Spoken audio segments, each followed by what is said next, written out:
At Progressive, we know there's nothing like the feeling of riding a motorcycle with your crew on the open road. That symphony of engines roaring in perfect harmony. It's a feeling that would be impossible to recreate on the radio. Until now. Hit it, Jerry.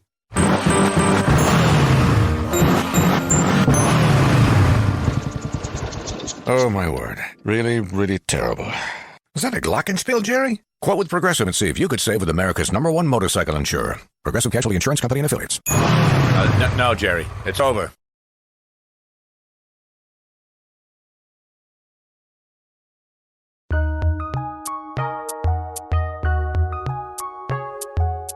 Welcome to the Fantasy NBA Today podcast.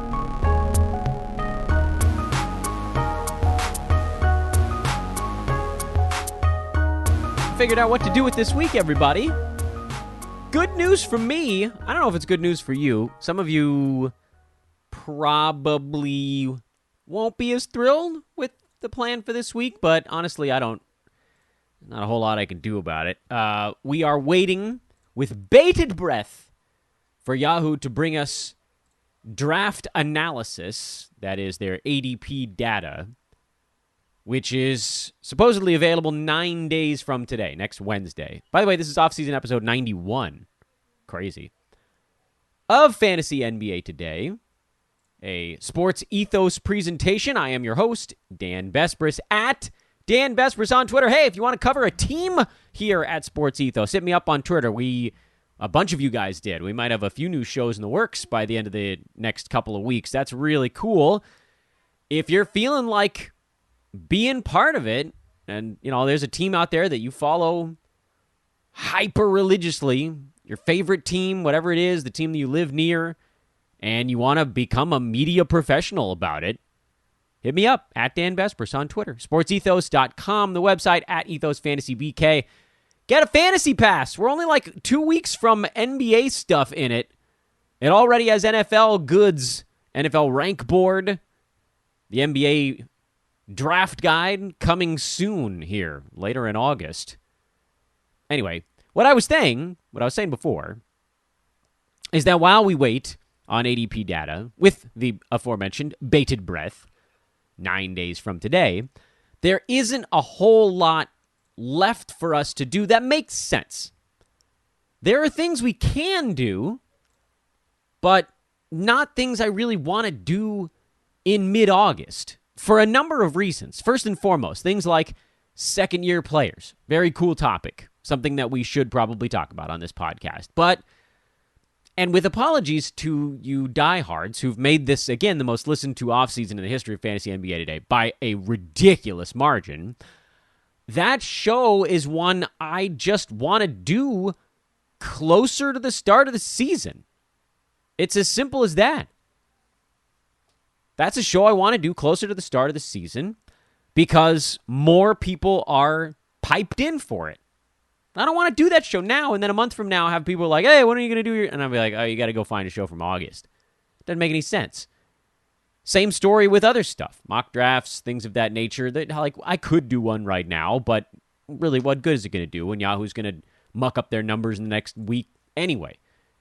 So we wait on this ADP data, and when it comes out, we can do the next pass on our bucket chart. We got all sorts of things we can dive into as soon as that piece comes out. They'll probably also have a rank adjustment at the same time.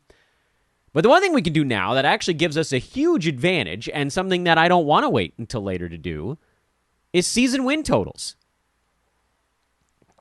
And I know that I'm going to blast a number of you right out of this mix. I might lose some listeners this week, and for that I apologize in advance. I would beg of you to come back. I guess it would be like next Tuesday, probably. Although something might come up. Who knows? So don't abandon things altogether. But for the next week, basically, we're going to be going division by division on the NBA season win totals. And with sports betting becoming so much more prevalent and available, and we got a ballot measure coming up here in California to potentially legalize it. Guessing good early results on that are why DraftKings stock is finally coming out of the tank. Among other reasons, I suppose. But that's going to be really fun for people out here that haven't really wanted to deal with offshore books. And we've had okay experiences with them. We worked with MyBookie for a long time. and they had all those fantastic odds boosts. But at the end of the day, they're not really subject to rules. They can close out accounts. They can do weird stuff. I will say this, in my bookie's defense, we had a great relationship with them here at Sports Ethos, at Hoopball before it. I have no hard feelings with them. But they did close down my account at one point because they thought they saw suspicious activity. Do I look suspicious to you guys? The nice thing they did, however, which you could not get done 10 years ago, no chance, was that I was able to call customer service, and they told me how I could actually withdraw the funds in my account without accessing it. They're like, oh, you can send this information by email, blah, blah, blah, and it worked. So, like, yeah, they closed me out, but they did let me withdraw in the process.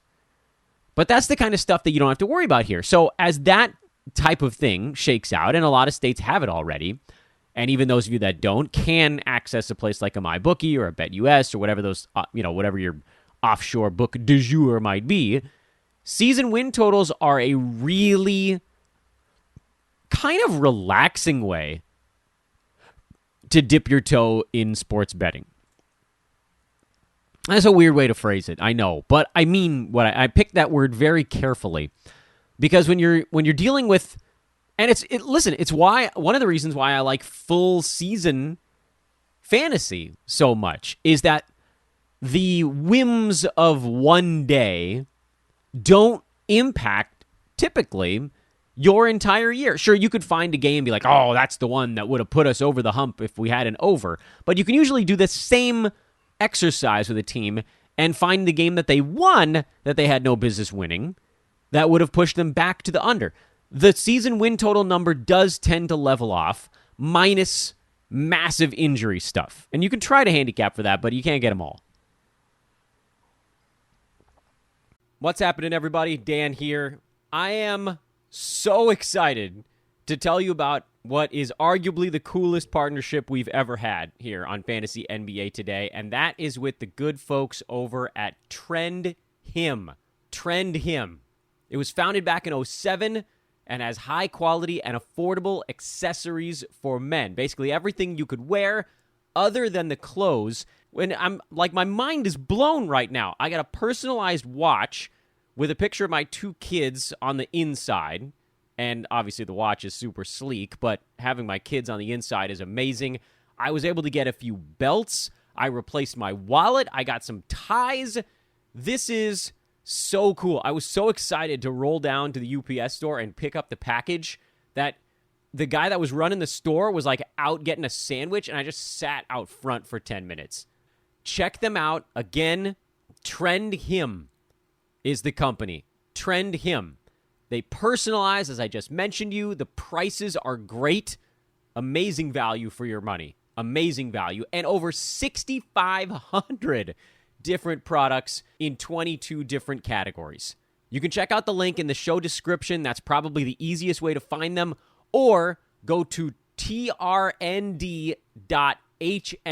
So Trend Him, but take out the vowels. trnd.hm/hoopball. So our old website name, trnd.hm/hoopball, and get 15% off your order. Again, you can just go to the URL in the show description. That easy to find on whatever service you're using to listen to today's show, or go to trnd.hm/hoopball, get 15% off your order, and check out some of the amazing stuff they've got over there. You're going to love it, I assure you.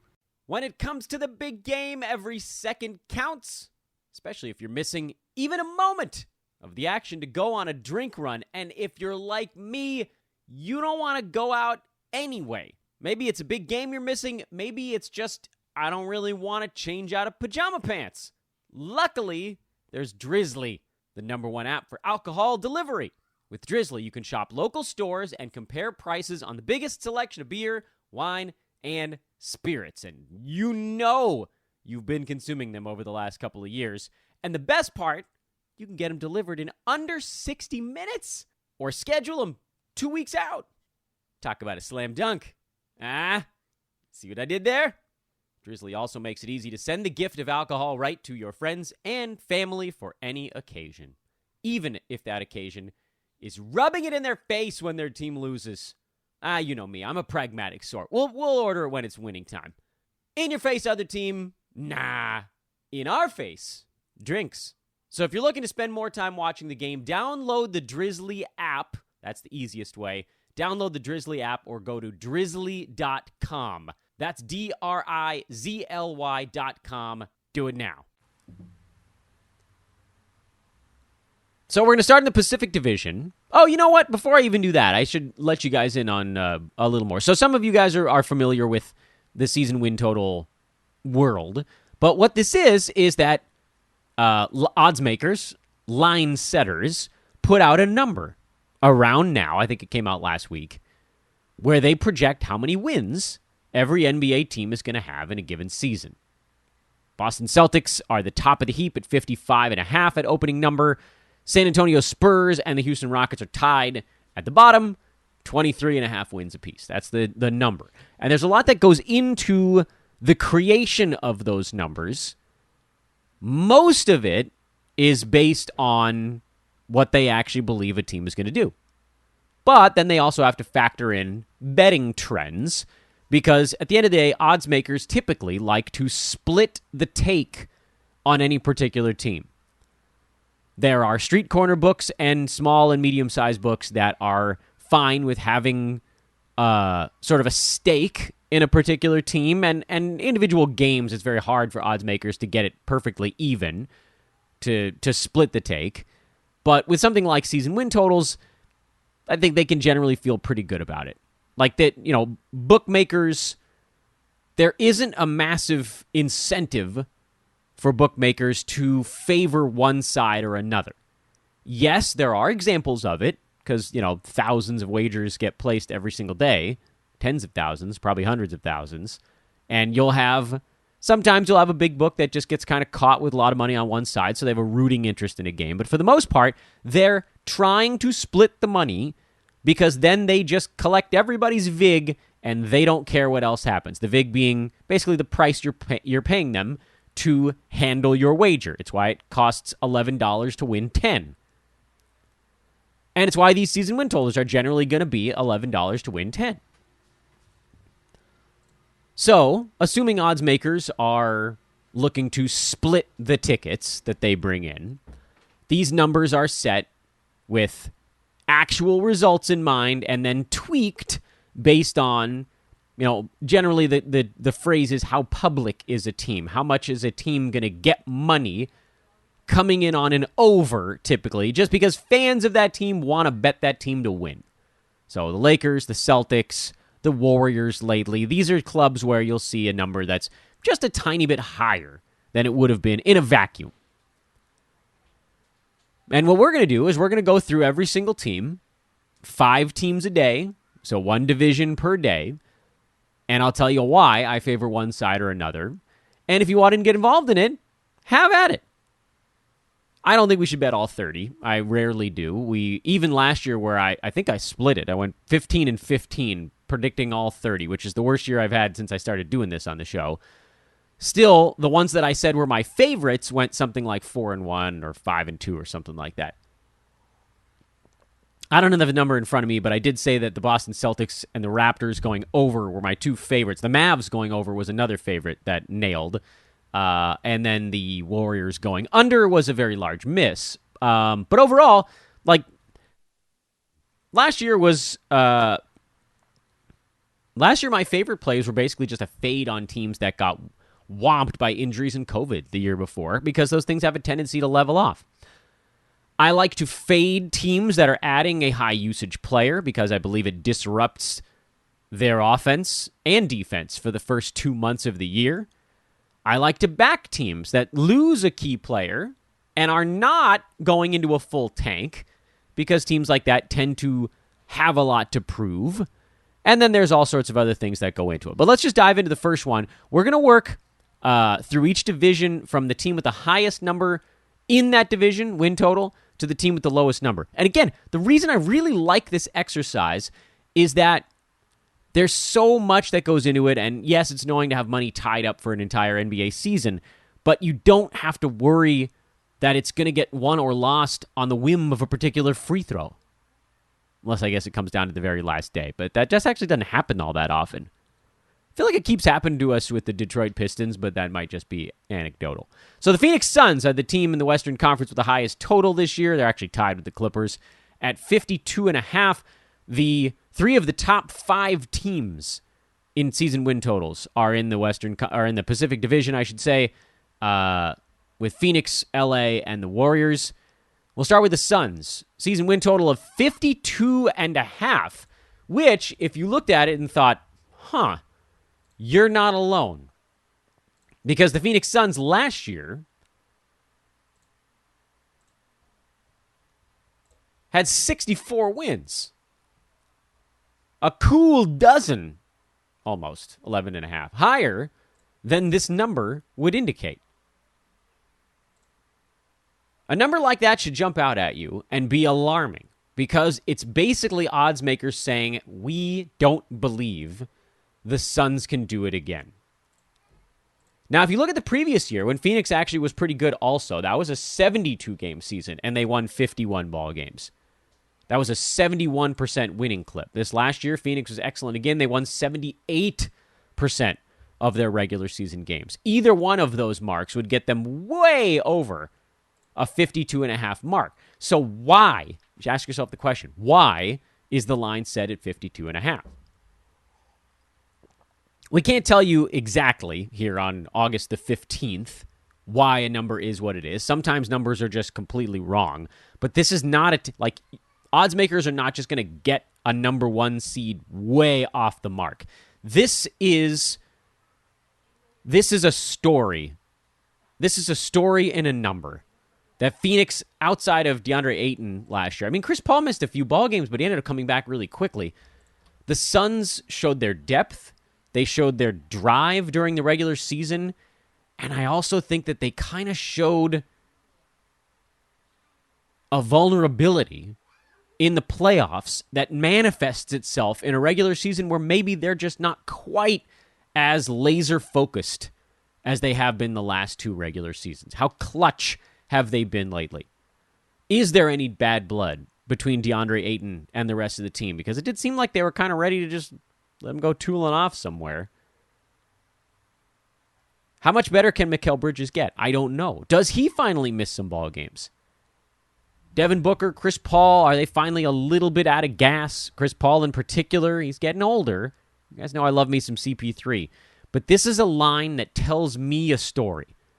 And the story the line tells me is that odds makers don't have confidence the Suns can get anywhere near where they were this last season. That they're going to lose a lot of the really tight games that they won this last year, largely because Chris Paul was so prolific in the fourth quarter this last season. Is he going to miss a couple extra ball games? I don't know. I mean, he ended up missing 17 this last year, but they found ways anyway. Sometimes a team just gets going, and there's no stopping them. So I expect poorer health for Phoenix. I expect them to treat this regular season a little bit differently than they have the last couple. I don't think they go 32-9 on the road again this coming season. You'll see some critical player missed for 2 months or whatever it is, and so then they'll roll in right around that 52. But look, they're not going to pick that number unless there's a whole lot of doubt. And it's weird to have that much doubt in a team that's been playing this well. I like the under on Phoenix. That's the direction I would go. I'm not hyper confident in it, but that's your first play or your first breakdown of this week. The Clippers at 52.5 have the same number, and this is a tough one for me because with even the reasonable health that we're hoping the Clippers have, they should blitz past this number. But, you know, it has that, it screams of, hey, this is another team that's going to be dealing with a whole bunch of injury stuff. I mean, we're talking about a Clippers team that won 42 games last year, basically without Paul George and completely without Kawhi Leonard. Paul George missed 51 of their games last season. So they're adding Paul George, Kawhi Leonard, and John Wall, basically, to a team that won 41 games last year. 42 games, excuse me. So many things would have to go wrong in the regular season for the Clippers not to be getting near this number. But then you kind of have to remember, The Warriors, the Grizzlies, the Suns, those are the only Western Conference teams that cleared 52.5 wins last year. And the Heat were the only Eastern Conference team that cleared 52.5 wins. It's hard to get up to that uppermost echelon. Kawhi's going to miss 20-plus games. Paul George is probably going to miss 21 games or 20-plus games. John Wall's not going to play every day, and it doesn't really matter even if he did. The Clippers are so deep, though, that it's hard to see them screwing it up enough to not be in the low 50s coming down the stretch. And then you're looking at it like, all right, well, at that point, should they play for home court advantage? Will they throw a couple games down the stretch so that they stick at like 52? I mean, if they're at 52 and 54 might get them home court in an extra round of the playoffs, wouldn't they go for it? I lean to the over with the Clippers, but health is the reason that I'm a little bit afraid of this one. So Clippers to the over. Shorter breakdown. Warriors, 51.5, which again should give you a certain measure of pause. Warriors got 53 wins this last year, which, by the way, included winning their last 5 games in a row. So they kind of barely got to that mark. But they were fighting to stay in front of the Mavericks because they didn't want to get into the Suns bracket early, and they did a good job of that. They managed to stay out of it in the 3 seed. But here's the thing about the Warriors. This is a mental break year again for them. I mean, you can try to convince me that Steph and Draymond in particular, forget Clay, forget Jordan Poole, who's younger, Wiggins, who, I don't know. Actually, you could probably lump him in with Steph and Dre. This is a team that silenced all the doubters this last year. They did it without Durant, which is a little bit dumb because they did it before Durant also. But everybody's like, oh, well, Warriors, they got all those championships because KD just joined them. Salary cap jump created one of the most ridiculous super teams of all time. KD left. Warriors went through a long kind of, not a rebuild because they had all the same guys, but kind of a long nap. It was like a 2.5-year nap. And then Draymond came out angry, and Steph came out angry, and Clay came back partway through the year, and Poole emerged as an excellent young basketball player. And the Warriors said, look, this is our run. We're getting older. We got one more good one in the tank. Let's do it. And they were playing a great regular season, and then Draymond got hurt and missed like the middle 2 months of the year, and then Steph got hurt and missed a bunch of time, and then they won the title anyway. This is a team that is old. This is a team that is tired. This is a team that has proven itself in a way where a regular season could not possibly mean much less, provided they get to the playoffs. I'm sure they'd like to get to the playoffs and, give it the old college try. I just don't know. Like, I know NBA players, certain breeds of them in particular, like Kobe being one, they just have a certain extra threshold of desire that someone like me could never understand. But I think we've seen it from the kind of 2.5-year break for the Warriors that they were just like, look, we didn't have Clay, so meh. It's a Simpsons meh, M-E-H. They meh their way through 2 years, came back, threw their best haymaker. It hit, it landed. And now, they'll be fine. You think they care if they win a whole bunch of games this year? Nah. I like the Warriors under, and I like it a pretty good amount because I think Steph misses some time. You got a nice finals hangover here. Draymond's going to miss some time. He's not going to be the Dre we saw this season that was so laser-focused when he was on the court. I mean, that was about as smart basketball as we've seen Draymond play in many years.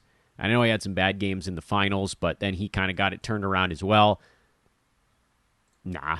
I do think there's some value on the fantasy side with someone like a Klay Thompson, but just overall, from just a team storyline, the Warriors to me are very much the I'm getting too old for this, you-know-what, under. And I like that one actually a decent amount. Lakers line is set at 45.5 right now, and the best thing I can tell you with the Lakers is to go for an arbitrage.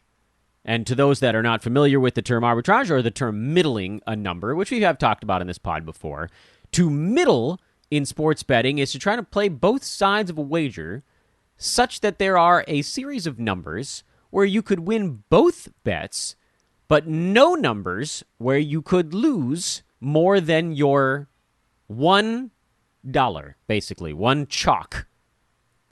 And I think the Lakers might be that. What you're betting on here, by the way, the first thing you should know is at 45.5, you bet the Lakers over. Not because you think they're going to go over 45.5, but because in any trade scenario that the Lakers make, that number probably goes up.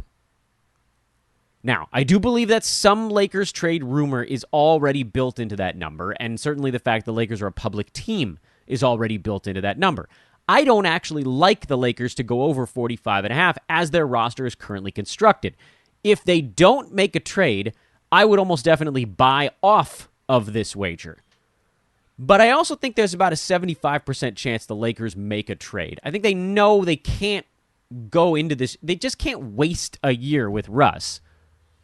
Trade your picks. Go get Kyrie Irving. He'll re-sign with you. The rumors are all out there that he wants to play with LeBron and he'd re-sign in LA. If you give him a good experience, he'd re-sign. Or, I actually really like the Indy package. Buddy Hield, Miles Turner, that's a great couple of fits. Big man that can space the floor. Excellent wing shooter. Either way, those two in particular, and then sort of a featuring Utah Jazz package of someone like a Pat Beverly, Mike Conley, Bojan Bogdanovic, those guys would make the Lakers better as well. Much better fits. Anybody on any of those trades is a better fit than Russell Westbrook on this team. The only trade I really don't like is what if they get some crap from the New York Knicks, like Cam Reddish. Sorry, Cam Reddish. You're just not going to make the Lakers win total really different at all, in my eyes. Lakers would have to get some young guys from the Knicks in that spot. I don't know what the hell the point of that would be. But anyway, those are the four teams I think we've heard linked so far. Spurs also been linked, but sounds like they'd mostly just be for taking on salary, and it's not like they have a bunch of veteran, like Doug McDermott. No. Point is, if the Lakers pull the trigger on a trade for Kyrie or a Pacer package or a Jazz package, that 45.5 number probably goes up. If it's Kyrie, it probably goes up by 3 or 4 wins. If it's the Pacers package, it probably goes up by like 1 or 2. And if it's the Jazz package, I don't know if it changes at all.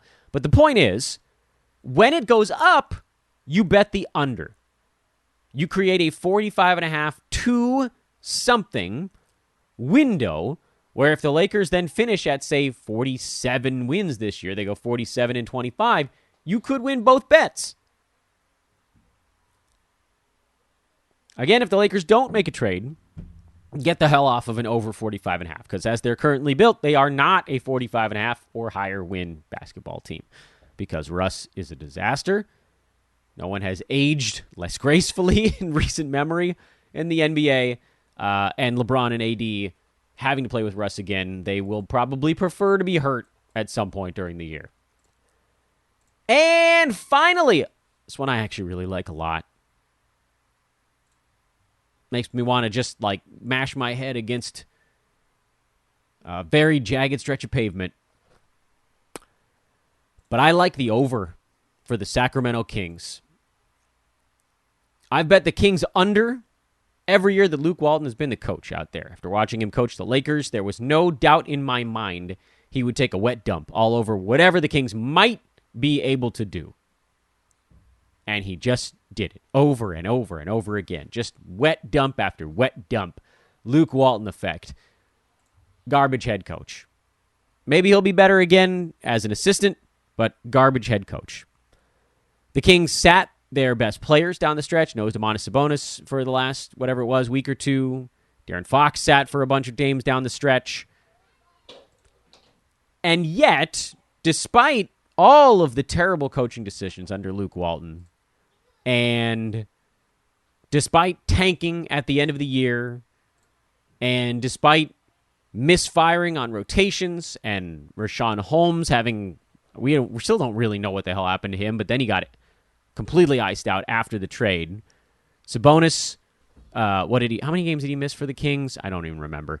De'Aaron Fox only played 59 out of 82 games last season. Despite all of that, the Kings still got to 30 wins last year. It almost feels unbelievable that they got to 30 And this number that we're trying to get to this season is 32.5. Can the Kings get 3 more wins? Absolutely. To me, the Kings are much closer to a 35 or 36 win team this season for a number of reasons. One, I like the coaching staff they've assembled. I have confidence in them in a way that I never would under Luke Walton. Are they the best coaching staff in the league? No. But are they a coaching staff that's not going to give 3 or 4 wins away over the course of a year? Yeah, probably. Call them neutral. Even that is a big upgrade. Are they better with Domantas Sabonis at the core than they were with Tyrese Halliburton? As much as I love Tyrese Halliburton, the answer is actually yes. In the short term, this makes the Kings a team that can win a few extra ball games. 2-3 years from now, that probably flips, maybe even a little bit sooner than that. Maybe only 1.5 years from now. Halliburton's going to be great. I don't like the trade from a team-building standpoint, but from a do we want to compete to get the number 9 or 10 spot in a play-in tournament in 2022, 2023? Then yes, it actually does make sense. I like the signings the Kings have made. I think Malik Monk is a nice addition. They're a team that is leaning into an identity as a running, offensive-minded basketball team. They're not going to do the Luke Walton crap, which was we need to slow our game down and try to win in the half court. They're not. They're not going to be better than almost any team they play on defense, but they can out-offense teams, and they're finally doing that. It's a little bit reminiscent of the first half under Dave Joerger in his final season when they ran, and then they started to slow it down, and teams started to figure them out a little bit, and they struggled, and then Joerger got let go. So dumb. Oh, by the way, we're just going to take this completely failed out Lakers coach. Unbelievable. And if that wasn't enough to get you on board with my Kings over, desire.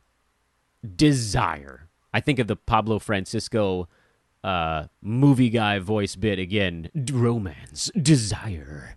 The Kings have desire. They so badly want to make the playoffs. They want to make the playoffs more than anything in the world. I've seen the fan base. I know what the storyline is for this team, and I get it. They haven't been to the playoffs in a million years. They will do anything. The Spurs were the 10 seed this last season at 34 wins. I think it'll take a few more than that this year.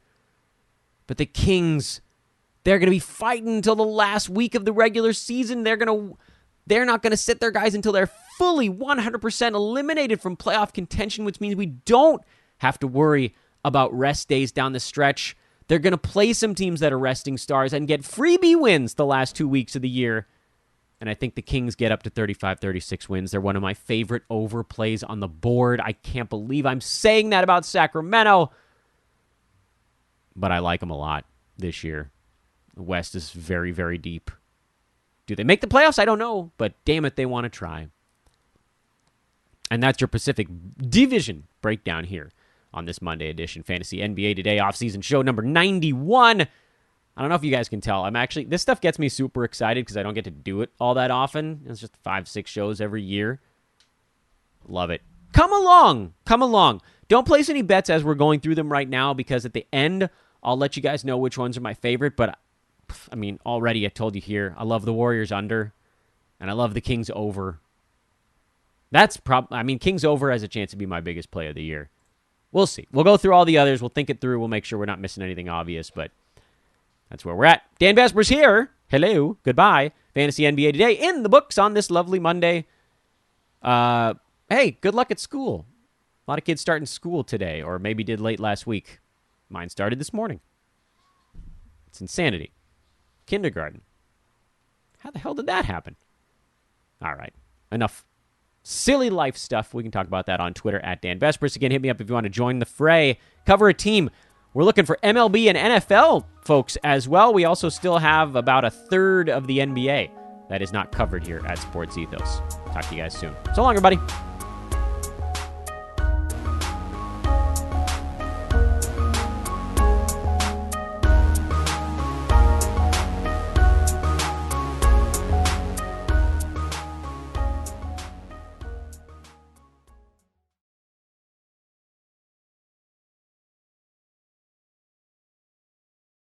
This week on RVER, sponsored by Progressive Insurance. I'm sorry, I can't operate on that vehicle. But doctor, you took an oath. That RV, it's my son's RV. Oh, doctor, isn't there anything you can I'm not a miracle worker, Sheila.